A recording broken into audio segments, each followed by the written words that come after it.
Listo, muy buenos días. ¿Me pueden escuchar y ver? Sí, Te doctor. podemos escuchar y ver.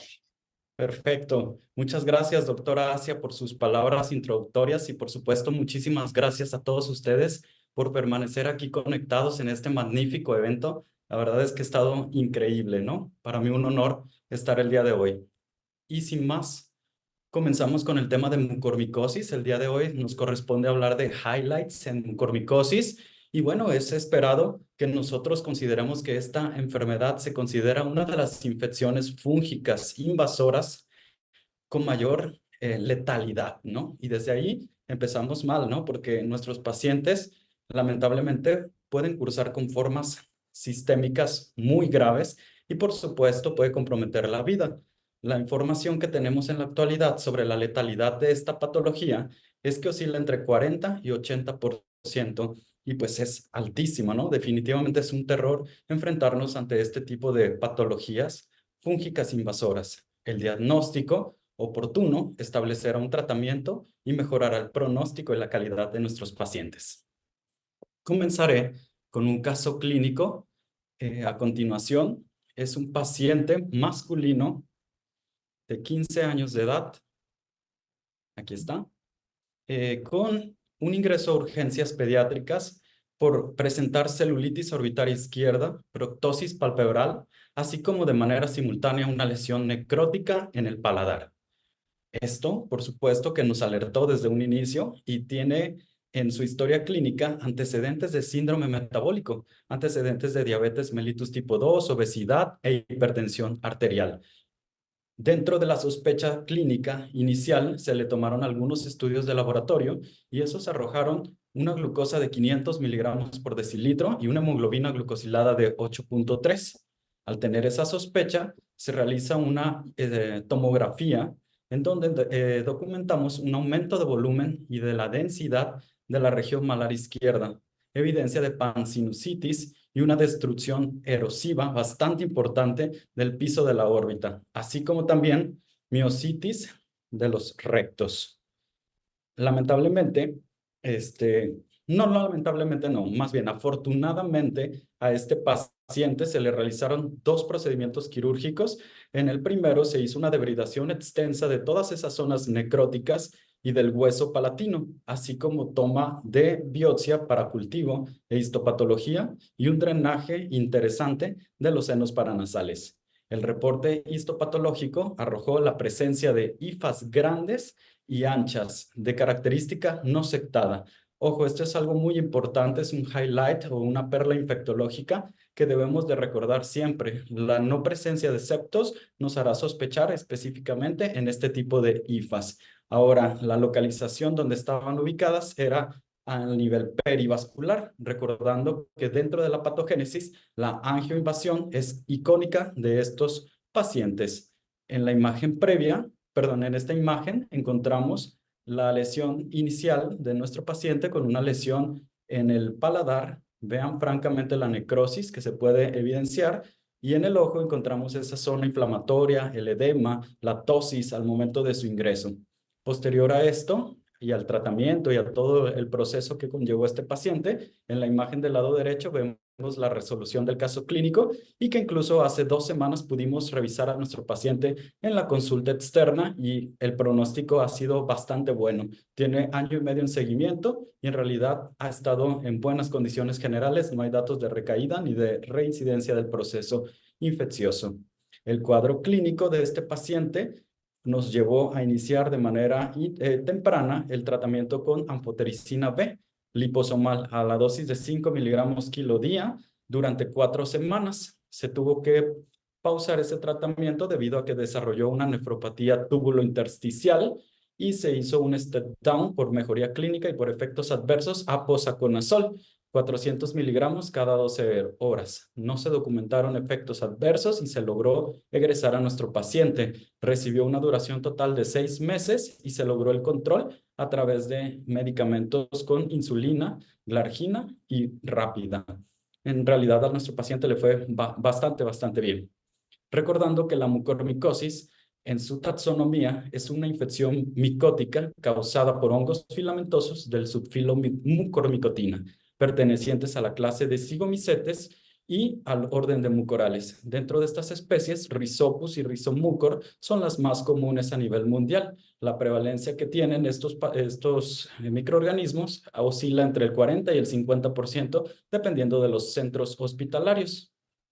Esto se debe a que la característica de estos hongos es su distribución cosmopolita. En realidad, estos hongos se adaptan a muchísimas climas, a muchísimos ambientes y también tienen una gran participación en sustratos orgánicos que se encuentran en vías de descomposición, llámese pan, fruta, suelo, abono, las heces de los animales. Y la característica icónica de estos microorganismos es que producen esporas y esas esporas vuelan con facilidad y alcanzan o colonizan la vía respiratoria de nuestros pacientes y cuando se someten a cierto grado de inmunocompromiso, pues esto detonará la decolonización a infección. La imagen del lado derecho es un highlight que no debemos de olvidar debido a que esta imagen es la más representativa. La nota ubicación de las hifas largas en forma de cinta y con diámetros oscilantes entre 3 y 25 micras, eso es lo más representativo de esta forma fúngica invasora. Etiológicamente hablando, encontramos que hay un sinfín de especies. Al menos han documentado 40 especies infectantes al ser humano. De estas, las más importantes es Rhizopus oryzae y Rhizopus microsporus, que ocupan el mayor rango de causa. Por segundo lugar, se encuentran las especies verdaderas de Mucor y una especie que llama bastante la atención es la Cunningamela. Esta especie se ha documentado como una de las más letales. Si bien todas son letales, esta todavía es más aún por la forma tan rápida que se presenta.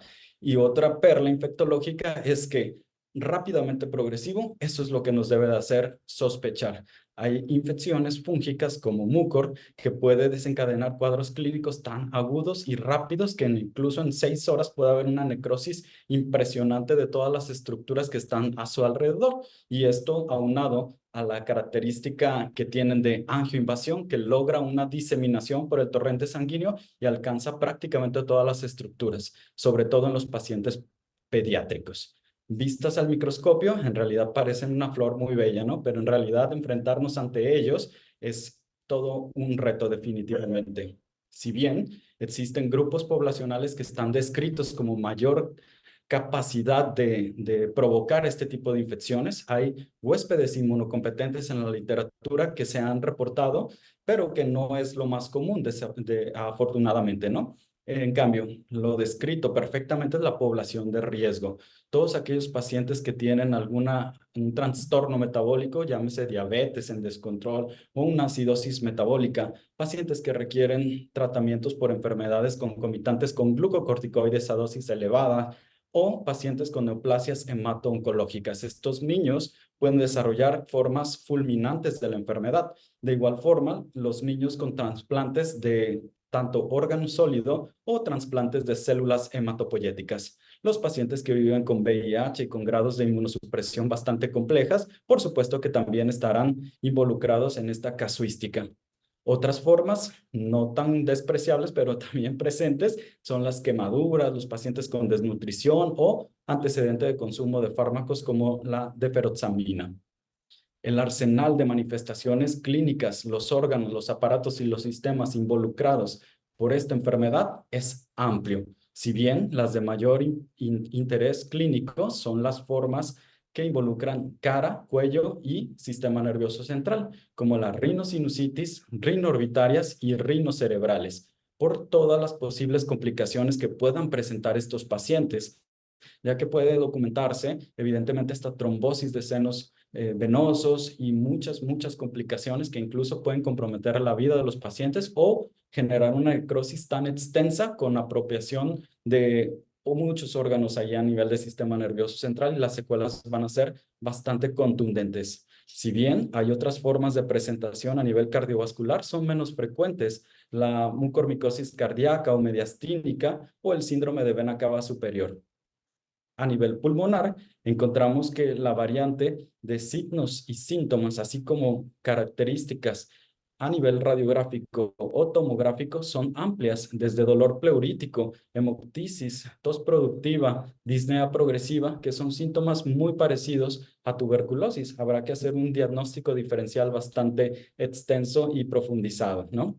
A nivel pulmonar, en una radiografía podemos encontrar cavitaciones e incluso en una tomografía el signo del halo invertido. Y esto es muy interesante que nosotros recordemos para que estemos al pendiente de nuestro diagnóstico. Otras formas menos frecuentes y que también están involucradas es el sistema gastrointestinal.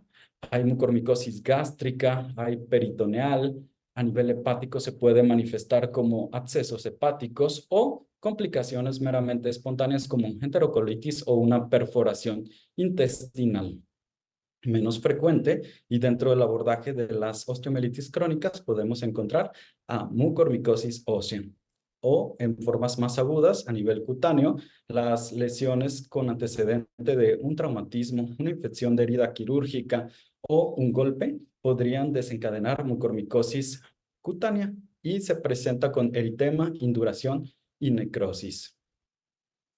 Es importante que nosotros logremos obtener la mejor muestra posible para poder identificar estas hifas de manera rápida y oportuna. Los mejores especímenes a tomar son directamente de esa mucosa nasal afectada o del paladar necrótico. Tomamos un raspado y lo enviamos a pruebas. El aspirado del contenido de los senos paranasales, el líquido de lavado bronquialveolar son fundamentales para nosotros poder establecer un diagnóstico rápido. Si a esto le agregamos una biopsia de cualquier tejido infectado o un tejido necrótico, nos dará todavía mayor sensibilidad para establecer ese diagnóstico.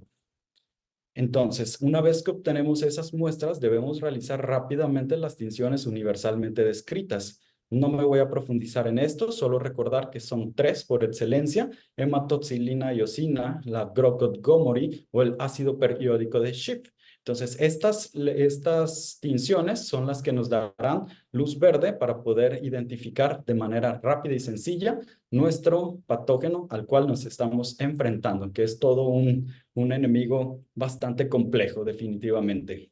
Una vez que hacemos esas tinciones, nos da pauta para poder realizar un cultivo de manera específica. En realidad, el múcor o las especies variantes de múcor no requieren necesidades interesantes de medios de cultivo o medios enriquecidos. Podrían crecer en cualquier medio de cultivo que esté enriquecido con carbohidratos. Sin embargo, ¿qué nos dice la literatura y la bibliografía en general? Que el cultivo más específico es el agar destroza de Saburot. Que no se nos olvide, una incubación entre 25 y 30 grados centígrados dará crecimiento de colonias lanosas de aspecto grisáceo o marrón y puede dar resultados preliminares en un plazo de 12 a 18 horas, lo cual es bastante rápido y nos puede orientar incluso todavía más para ver el patógeno al cual nos enfrentamos en nuestro paciente. Si bien la medicina ha evolucionado considerablemente, con el paso de los años se han desarrollado nuevas técnicas diagnósticas como herramientas. Una de ellas es la PCR o reacción en cadena de la polimerasa. Las que tienen más énfasis serían las PCRs anidadas o las de tiempo real.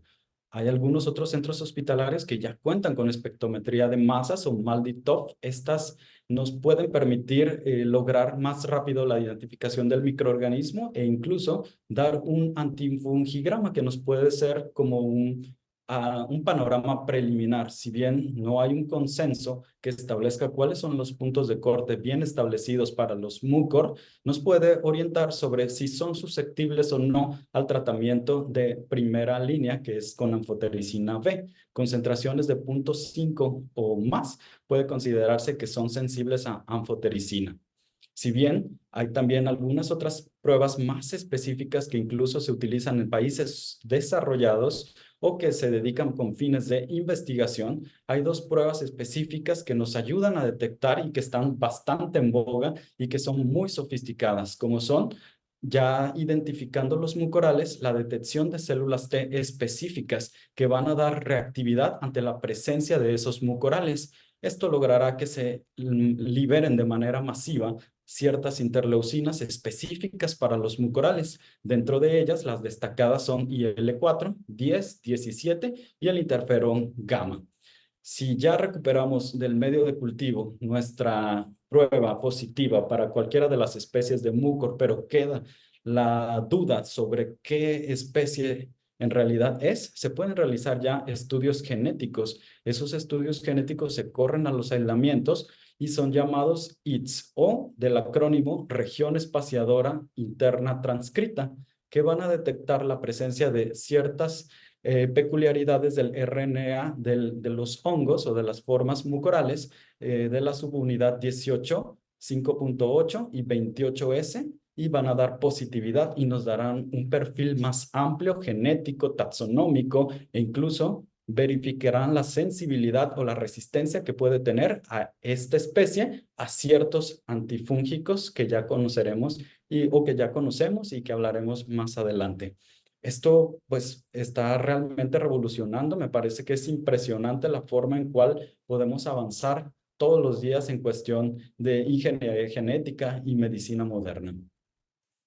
Ahora pasamos a continuación al tratamiento. Esto es lo más interesante. Una vez que ya hicimos el diagnóstico, no te la piensas, no te esperas. Inicias el tratamiento lo antes posible y te basas realmente con las guías de los adultos, ¿no? Definitivamente el hecho de que no haya una guía bien específica con recomendaciones para la población pediátrica, pues nos obliga a que consultemos las de adultos y bueno, esta es la recomendación de las más bonitas que a mí me parece en general, que es la recomendación del ESIL-6, que son las terapias de primera línea. El mejor tratamiento para esto es un triángulo, es una piedra angular.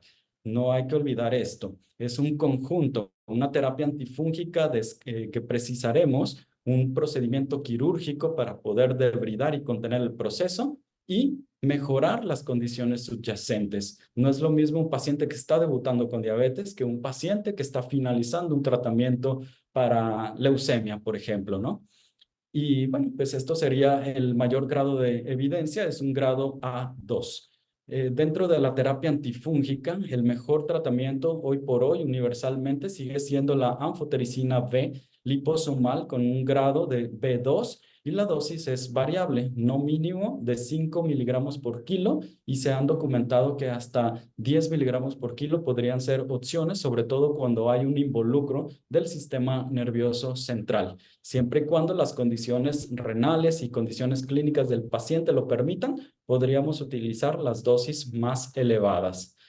Es importantísimo destacar que no solo es dejar el tratamiento antifúngico, sino que el procedimiento quirúrgico sería la otra parte del tratamiento, sobre todo en dos tipos de infecciones, las que involucran rino-órbito cerebral o las que involucran infección de tejidos blandos con heridas francamente contaminadas o infectadas. En este recuadro me parece por demás interesante, es un consenso europeo sobre el tratamiento en general. También es una guía documentada para pacientes adultos, pero las recomendaciones básicamente siguen siendo las mismas. Del lado izquierdo podemos encontrar que anfotericina B liposomal en esas dosis de 5 a 10 miligramos por kilo son el tratamiento de elección. Sin embargo, para pacientes que ya se conocen con una disfunción renal previa, la recomendación de los autores es que isavuconazol o posaconazol puedan ser empleados y también el nivel que le otorgan de evidencia es bastante bueno. Con base a la respuesta clínica del paciente, podemos hacer también el switch con los nuevos medicamentos azólicos, que sería el ISA o posaconazol. Cualquiera de las dos opciones me parece bastante adecuada según el centro hospitalario. Lamentablemente en México, pues es muy complejo, sobre todo en algunas instituciones de salud, recuperar o obtener el medicamento idóneo. Y sobre todo nos limita bastante en pediatría el hecho de que estas directrices son emitidas específicamente para población adulta.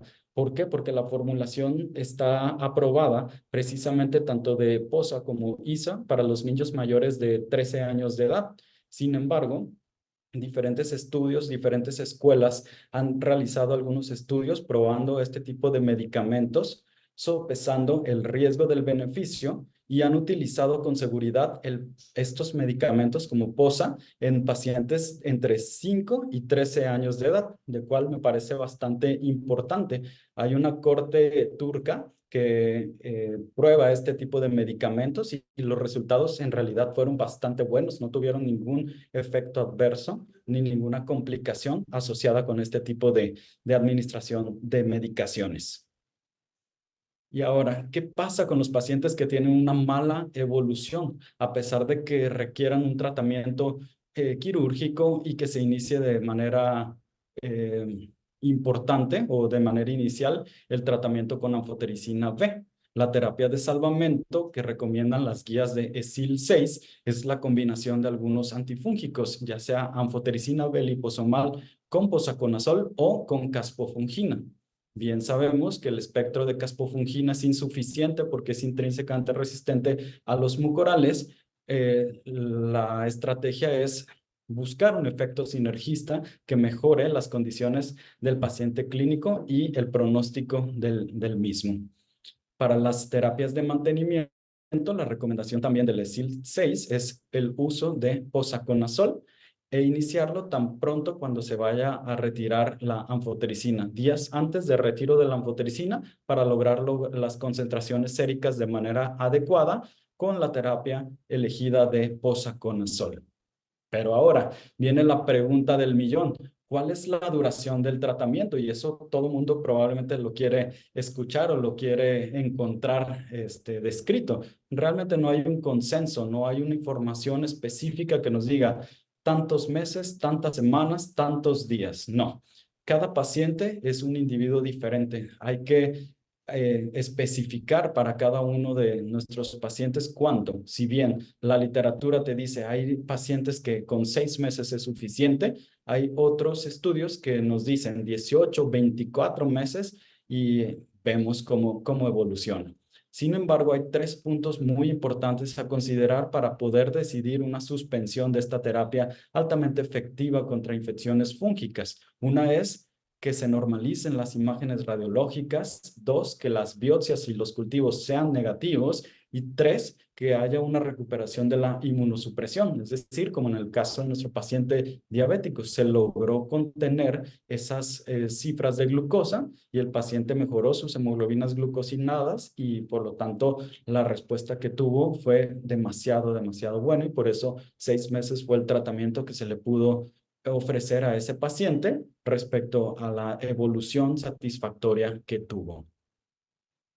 Y por último, me parece que esto es demasiado interesante, que no lo olvidemos, que se quede guardado y que nos lo llevamos a casa. El tratamiento o el equipo de ensueño sería cualquiera de estas 2 o 3 opciones, ¿no? Según lo que tengamos disponible. Anfotericina B liposomal para nuestros pacientes que tienen enfermedad en la parte aguda y posteriormente hacer el descalonamiento con posaconazol o isavuconazol. Me parece que esto es un equipo y un equipo debe ser multidisciplinario. No solamente el infectólogo, debe de participar el oftalmólogo, el otorrino, el neurocirujano, porque juntos podemos hacer que el pronóstico de nuestros pacientes sea bastante alentador. Juntos podemos luchar contra la mucormicosis y juntos podemos salvar vidas. Muchas gracias. Perfecto. Mil gracias, doctor José. Vamos a hacer unos cambios, vamos a reorganizar este módulo y por cuestiones de logística, el doctor Oscar nos va a compartir su presentación un poquito más adelante. Entonces nos vamos a ir directo a las preguntas y respuestas, ¿ok? Muy bien. Acuérdense que nos pueden mandar las preguntas por el chat. Perfecto. Primero, doctora Débora.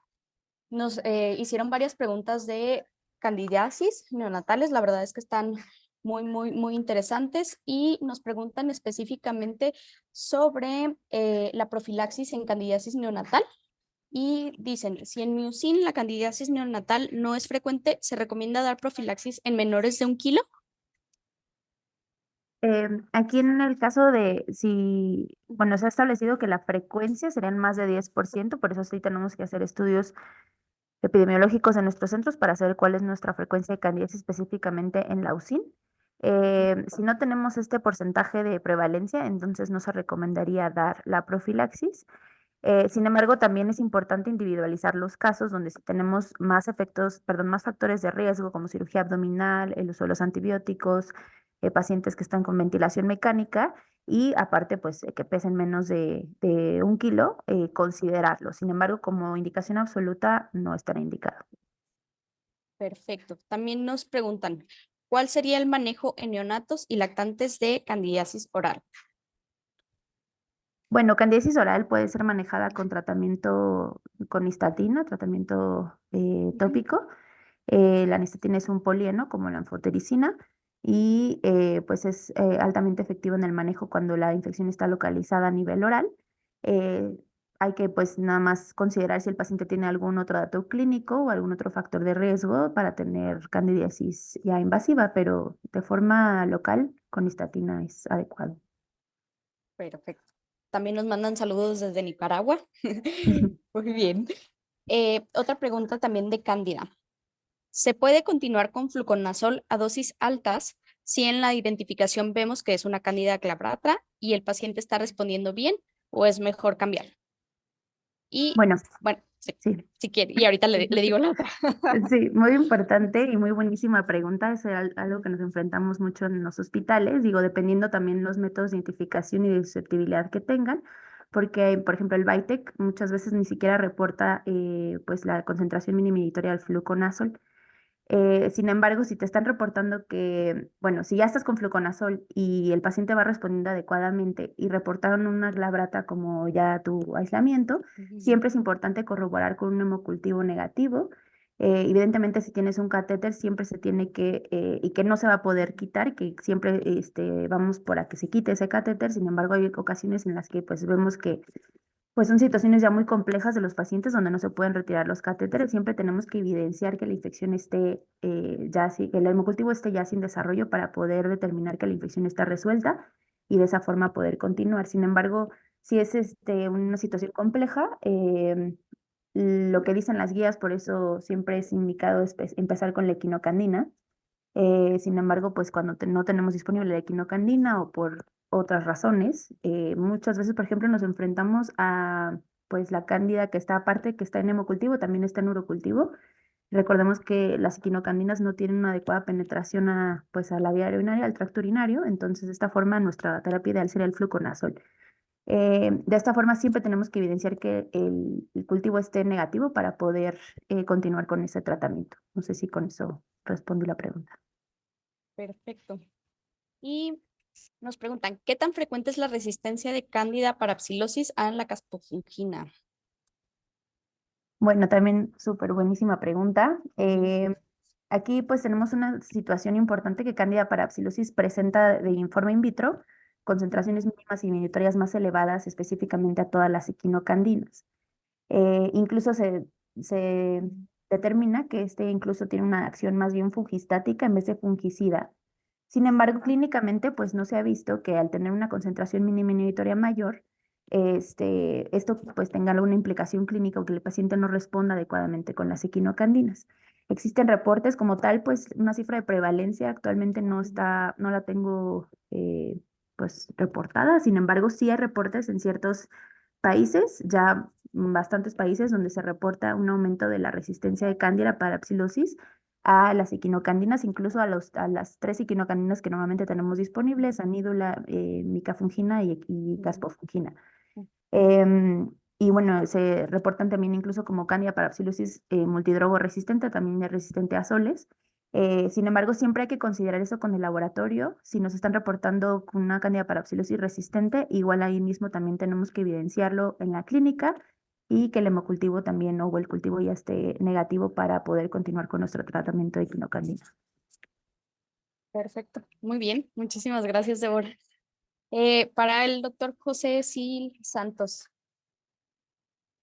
Mm, pues esa sí es pregunta personal, doctor. A ver, ¿cómo ve? Muy Eh, bien. yo estoy en Chihuahua, en el Hospital Infantil de Especialidades de Chihuahua, y la verdad es que nuestros métodos diagnósticos, pues sí, están muy limitados. Entonces, tuvimos una paciente 2, 3 años con una lesión necrótica en la boca y como dice usted, o sea, rápidamente invasiva, se deterioró, terapia y todo, pero pues estábamos así como queríamos identificarlo, ¿no? Realmente pues nunca identificamos el hongo como tal, pero pues ahí, ¿qué opinión tienes? Sí, muy bien. Sí, desafortunadamente muchos centros hospitalarios no cuentan con todas las herramientas. Esto que mencionaba como nuevas estrategias se escucha de ensueño, ¿no? Ay, ojalá que en algún momento tengamos todos Ojalá. oportunidad, acceso a ese tipo de herramientas. Creo que simplemente la clínica justifica todo, ¿no? La clínica, los factores, la historia personal del paciente, la rápida progresión, que eso es muy distintivo de Mucor y que incluso, pues a lo mejor una tinción, eso sí, hacer la toma correspondiente del espécimen de esa zona necrótica para poder hacer cualquiera de las tinciones y tratar de visualizar directamente el cultivo, porque pues realmente crecen muy, muy rápido, pero sí, a veces también a nosotros nos pasa que incluso en el cultivo no crece nada, ¿no? Pero nos ayuda bastante histopatología o la visualización directa con las tinciones correctas, definitivamente, sí.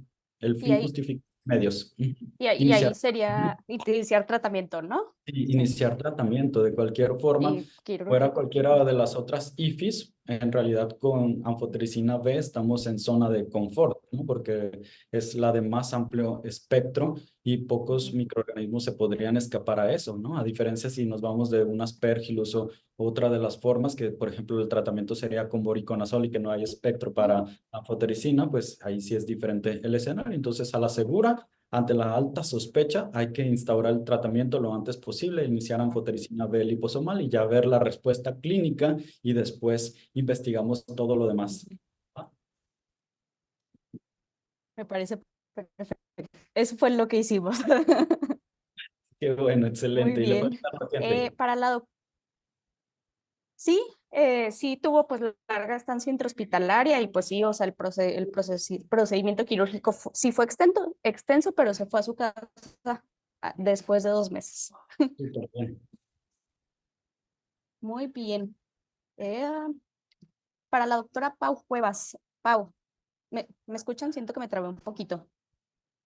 Sí, sí se escucha. Sí. Pau, nos preguntan que si histoplasmosis solo puede dar en pacientes inmunocomprometidos. No, como comentamos, también se puede dar la infección en pacientes inmunocompetentes, si bien la mayoría, cuando se da, pues autolimitan esta infección, pero sí se han descrito casos en pacientes inmunocompetentes.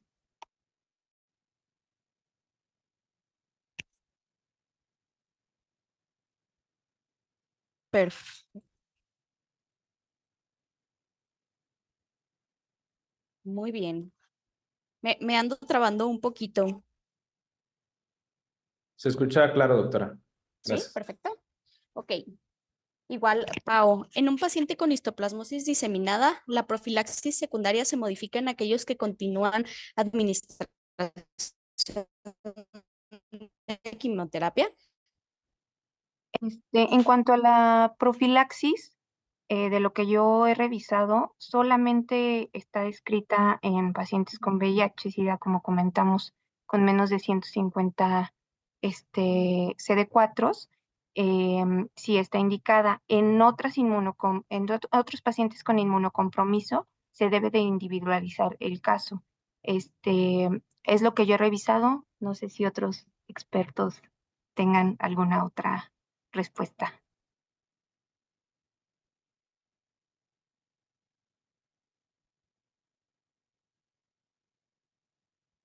Sí, bueno, lo que yo he leído también, algo similar. No sé si alguien quiera hacer alguna aportación. ¿No? Ay, perdón, tenía mi Muy micrófono, bien. digo, mi audio en silencio. ¿Cuál era la pregunta, perdón? Débora, ¿cómo podemos ¿Me escuchan? de la profilaxis secundaria en pacientes con histoplasmosis, en aquellos que continúan la administración de quimioterapia? Nos contestó Pau, Ah, sí, sí, sí. pero para ti tenemos, sí, em, Híjole, esta tiene mucha razón. ¿Cómo podemos pensar en candidiasis invasiva? Porque la Mm. mayoría de los riesgos son similares a infecciones bacterianas y es pues, lo primero que sospechamos, ¿no? Sí, digo, claramente no vamos a dejar de sospechar en bacteriano, porque pues sobre todo en un medio hospitalario, pues siempre es lo primero que tenemos que descartar.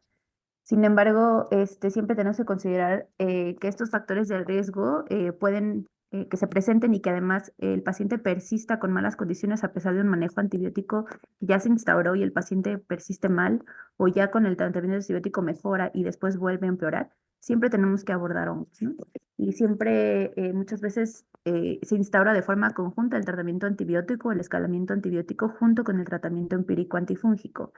Y de forma, esa es la importancia de por qué tenemos que ir por el diagnóstico, tomando cultivos, haciendo estudios de imagen o estudios más profundos para evidenciar la presencia o no de la cándida.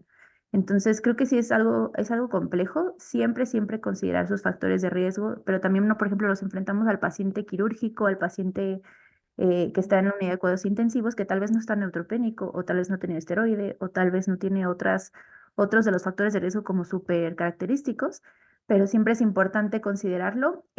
Siempre hay que pensar si el paciente tuvo una cirugía abdominal, mucho riesgo de cándida, si tiene ya dispositivos invasivos, mucho riesgo, ¿no? Entonces, eso aunado con que tengamos una disminución de plaquetas, con que tengamos datos de sepsis y ya con una cobertura antibiótica bien instaurada, siempre hay que pensar en cándida. Perfecto. José, ¿se podría sospechar de mucor en caso de contar con galactomananos negativos y datos sugestivos, aunque no sean confirmatorios? Lo que platicábamos de la alta sospecha, ¿no?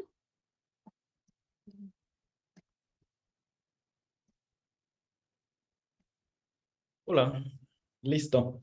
En realidad no está muy aconsejado hacer este tipo de determinaciones, ya que pues, se ha visto que hay reacciones cruzadas con muchas formas fúngicas específicas y de hecho esto está más descrito para las especies de Aspergillus, ¿no? El hecho de que Mucor esté en el top de letalidad y de formas graves y mucho más diseminadas justifica lo que previamente ya comentábamos la doctora Asia y su servidor, ¿no? Definitivamente el no contar con todas las herramientas como desearíamos, pues hace que instauremos un tratamiento lo más tempranamente posible, pero no es recomendable. Tiene muchas tasas de falsos cruzados o falsos negativos que nos confundiría todavía más, ¿no? Realmente lo que ocupamos visualizar es la clínica, el contexto del paciente, si es inmunocomprometido, si tiene alguna profilaxis previa, porque la mayoría de ellos pues van a tener profilaxis ya sea con fluconazol o con voriconazol, ¿no? Entonces esto haría que reemerjan o que sean patógenos de escape las especies de mucor y por lo tanto se consideren ya como formas más graves, más refractarias y más dificultosas de tratar. Perfecto. Ok. Débora, ¿cuál sería la posibilidad de que un paciente con candidiasis oral genere una candidemia invasora después de 42 días de tratamiento antibiótico y cuál sería el mejor antifúngico?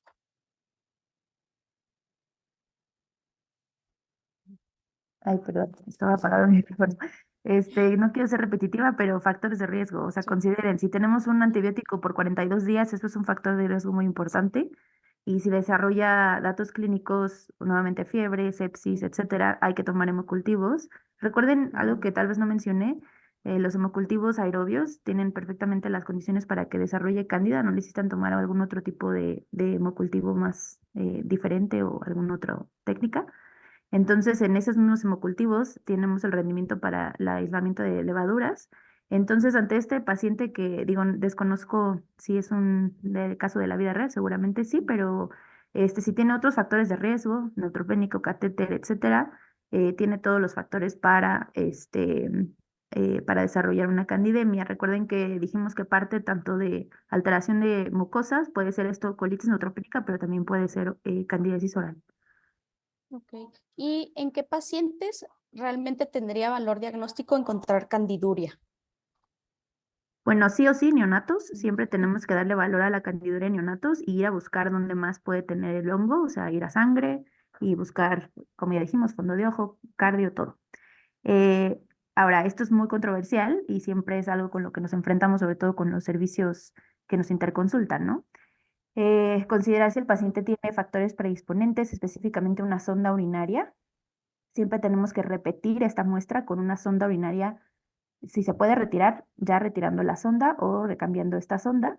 Siempre tiene que ir acompañada con una correlación de un examen general de orina para que evidenciemos que tiene una patología o que tiene como tal, datos clínicos de una infección urinaria. Y también acompañado de una imagen renal, ¿no? Buscar fungomas o bolas fúngicas a nivel renal. Y si tenemos ya infección, o sea, ya viene de una candidemia o de ya evidenciamos cándida en otro sitio, ahí sí le tendríamos que dar valor. En quienes no, asintomáticos, o sea, ego negativo, que no tiene fiebre, que no tiene leucocitosis y que viene de una sonda, retirar la sonda si es posible. Y en pacientes pues que no tengan sonda o que no tengan otros factores de riesgo y que solamente hayan evidenciado levaduras en un examen de orina, perdón, en un urocultivo, tampoco se le daría valor. Ujú. Y ya por último, ¿qué opciones de tratamiento tenemos para la temida Candida auris? Ok, bueno, para esto, principalmente las equinocandinas actualmente, aunque se reporte ya como un 10 a 12% de resistencia en algunos sitios, sin embargo, para